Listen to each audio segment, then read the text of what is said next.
La Inmaculada Concepción de María es el dogma de fe que declara que, por una gracia singular de Dios, María fue preservada de todo pecado desde el momento de su concepción.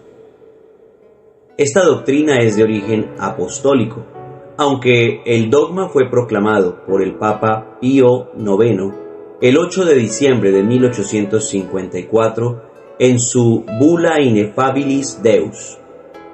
Abro comillas. Declaramos, proclamamos y definimos que la doctrina que sostiene que la Beatísima Virgen María fue preservada inmune de toda mancha de la culpa original en el primer instante de su concepción, por singular gracia y privilegio de Dios omnipotente, en atención a los méritos de Cristo Jesús, Salvador del género humano, está revelada por Dios y debe ser, por tanto, firme y constantemente creída por todos los fieles. Pío IX, Bula Ineffabilis Deus, 8 de diciembre de 1854. La concepción es el momento en el cual Dios crea el alma y la infunde en la materia orgánica procedente de los padres. La concepción es el momento en que comienza la vida humana. Cuando hablamos del dogma de la Inmaculada Concepción, no nos referimos a la concepción de Jesús, quien, claro está, también fue concebido sin pecado. El dogma declara que María quedó preservada de toda carencia de gracia santificante desde que fue concebida en el vientre de su madre Santa Ana. Es decir, María es la llena de gracia desde su concepción. La encíclica Fulgens Corona, publicada por el Papa Pío XII en 1953 para conmemorar el centenario de la definición del dogma de la Inmaculada Concepción, argumenta así: si en un momento determinado la Santísima Virgen María hubiera quedado privada de la gracia divina por haber sido contaminada en su concepción por la mancha hereditaria del pecado, entre ella y la serpiente no habría ya, al menos durante ese periodo de tiempo, por más breve que fuera, la enemistad eterna de la que se habla desde la tradición primitiva hasta la solemne definición de la Inmaculada Concepción, sino más bien cierta servidumbre. Fundamento bíblico de la Inmaculada Concepción. La Biblia no menciona explícitamente el dogma de la Inmaculada Concepción, como tampoco menciona explícitamente muchas otras doctrinas que la Iglesia recibió de los apóstoles. La palabra Trinidad, por ejemplo, no aparece en la Biblia, pero la Inmaculada Concepción se deduce de la Biblia cuando ésta se interpreta correctamente a la luz de la tradición apostólica. El primer pasaje que contiene la promesa de la redención, Génesis 3:15, menciona a la Madre del Redentor. Es el llamado protoevangelio, donde Dios declara la enemistad entre la serpiente y la mujer. Cristo, la semilla de la mujer, María, aplastará la cabeza de la serpiente. Ella será exaltada a la gracia santificante que el hombre había perdido por el pecado. Solo el hecho de que María se mantuvo en estado de gracia puede explicar que continúe la enemistad entre ella y la serpiente. El protoevangelio, por lo tanto, contiene una promesa directa de que vendrá un Redentor. Junto a él se manifestará su obra maestra, la preservación perfecta de todo pecado de su madre virginal. En el Evangelio de Lucas, capítulo 1, versículo 28, el ángel Gabriel, enviado por Dios, le dice a la Santísima Virgen María: alégrate llena de gracia, el Señor está contigo. Las palabras en español, llena de gracia, no hace justicia al texto griego original que es kecharitomene y significa una singular abundancia de gracia, un estado sobrenatural del alma en unión con Dios. Aunque este pasaje no prueba la Inmaculada Concepción de María, ciertamente lo sugiere. El libro del Apocalipsis narra lo siguiente: la mujer vestida de sol, Apocalipsis 12:1. Ella representa la santidad de la Iglesia, que se realiza plenamente en la Santísima Virgen María, en virtud de una gracia singular. Ella es toda esplendor, porque no hay en ella mancha alguna de pecado. Lleva el reflejo del esplendor divino y aparece como signo grandioso de la relación esponsal de Dios con su pueblo. Los padres de la Iglesia y la Inmaculada. Los padres se referían a la Virgen María como la segunda Eva, pues ella desató el nudo causado por la primera Eva. También se refieren a la Virgen Santísima como la absolutamente pura San Agustín y otros. La Iglesia Oriental ha llamado a María Santísima la Toda Santa. En el siglo IX se introdujo en Occidente la fiesta de la Concepción de María, primero en Nápoles y luego en Inglaterra.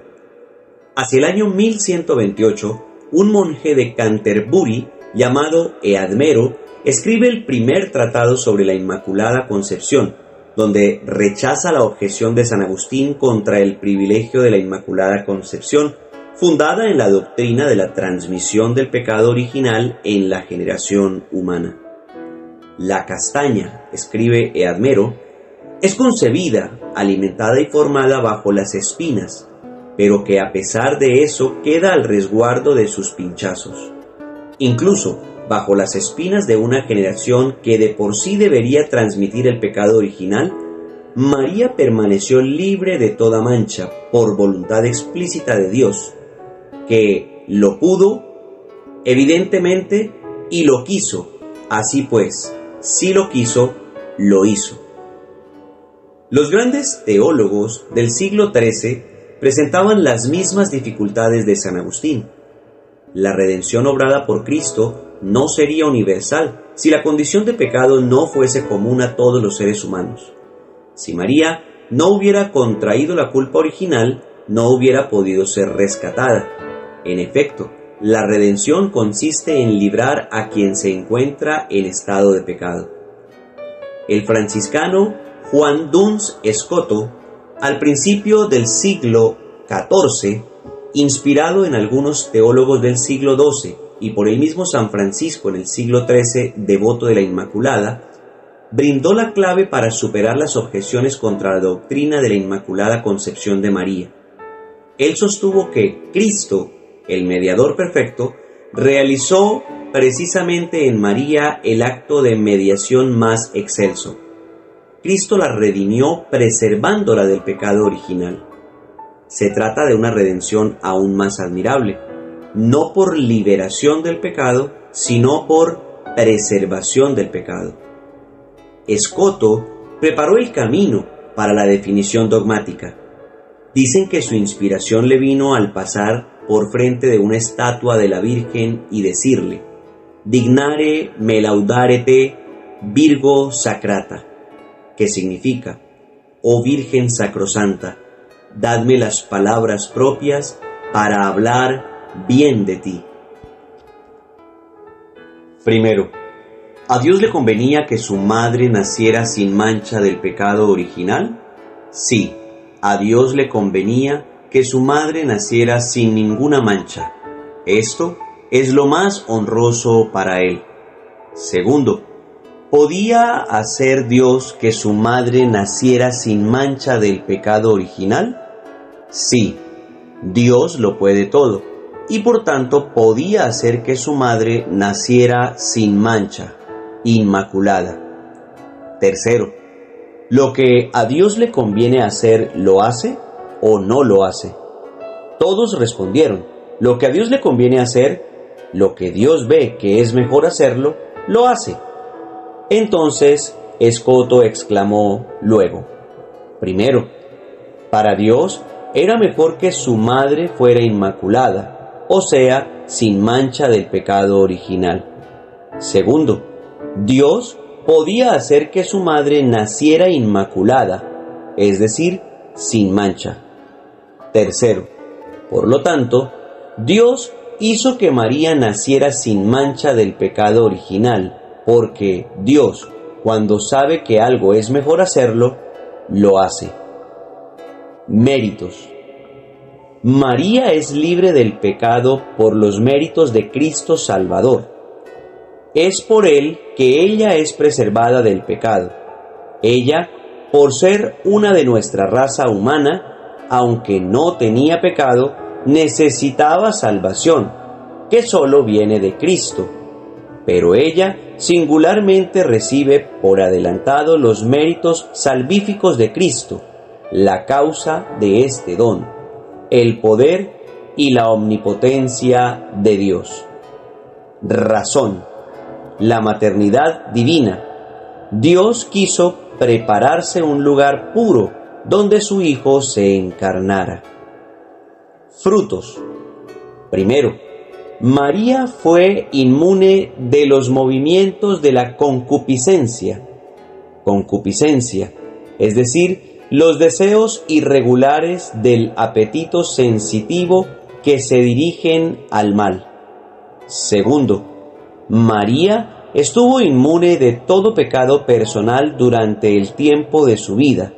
Esta es la grandeza de María, que, siendo libre, nunca ofendió a Dios, nunca optó por nada que la manchara o que le hiciera perder la gracia que había recibido. El dogma de la Inmaculada Concepción de María no ofusca, sino que más bien pone mejor de relieve los efectos de la gracia redentora de Cristo en la naturaleza humana. Todas las virtudes y las gracias de María Santísima las recibe de su Hijo. La Madre de Cristo debía ser perfectamente santa desde su concepción. Ella, desde el principio, recibió la gracia y la fuerza para evitar el influjo del pecado y responder con todo su ser a la voluntad de Dios. A María, primera redimida por Cristo, que tuvo el privilegio de no quedar sometida ni siquiera por un instante al poder del mal y del pecado, miran los cristianos como al modelo perfecto y a la imagen de la santidad que están llamados a alcanzar con la ayuda de la gracia del Señor en su vida. En torno a las ideas de Escoto se suscitó una gran controversia. Después de que el Papa Sixto IV aprobara en 1477 la Misa de la Concepción, esa doctrina fue cada vez más aceptada en las escuelas teológicas. El Papa Sixto IV, en 1483, casi 4 siglos antes del dogma, había extendido la fiesta de la Concepción Inmaculada de María a toda la Iglesia de Occidente. Fue valioso también el aporte del mundo universitario. Las universidades de París, Maguncia y Colonia, y en España la de Valencia, Granada, Alcalá, Salamanca y otras, proclamaron a María Inmaculada como patrona. Sus doctores, al recibir el grado, hacían voto y juramento de enseñar y defender la doctrina de la Inmaculada Concepción de María. La Inmaculada Concepción de la Santísima Virgen María tiene un llamado para nosotros. Primero, nos llama a la purificación, ser puros para que Jesús resida en nosotros. Segundo, nos llama a la consagración al corazón inmaculado de María, lugar seguro para alcanzar conocimiento perfecto de Cristo y camino seguro para ser llenos del Espíritu Santo. Con la Inmaculada Concepción de María comenzó la gran obra de la redención que tuvo lugar con la sangre preciosa de Cristo. En Él, toda persona está llamada a realizarse en plenitud hasta la perfección de la santidad, afirma San Juan Pablo II. Oración a la Inmaculada Concepción de María. Virgen Santa e Inmaculada, A ti que eres el orgullo de nuestro pueblo y el amparo maternal de nuestra ciudad, nos acogemos con confianza y amor. Eres toda belleza, María, en ti no hay mancha de pecado. Renueva en nosotros el deseo de ser santos, que en nuestras palabras resplandezca la verdad, que nuestras obras sean un canto a la caridad, que en nuestro cuerpo y en nuestro corazón brillen la pureza y la castidad, que en nuestra vida se refleje el esplendor del Evangelio. Eres toda belleza, María, en ti se hizo carne la palabra de Dios. Ayúdanos a estar siempre atentos a la voz del Señor, que no seamos sordos al grito de los pobres, que el sufrimiento de los enfermos y de los oprimidos no nos encuentre distraídos, que la soledad de los ancianos y la indefensión de los niños no nos dejen indiferentes, que amemos y respetemos siempre la vida humana. Eres toda belleza, María, en ti vemos la alegría completa de la vida dichosa con Dios. Haz que nunca perdamos el rumbo en este mundo, que la luz, la fe ilumine nuestra vida, que la fuerza consoladora de la esperanza dirija nuestros pasos, que el ardor entusiasta del amor inflame nuestro corazón, que nuestros ojos estén fijos en el Señor, fuente de la verdadera alegría. Eres toda belleza, María, escucha nuestra oración, atiende a nuestra súplica, que el amor misericordioso de Dios en Jesús nos seduzca, que la belleza divina nos salve a nosotros, a nuestra ciudad y al mundo entero. Amén.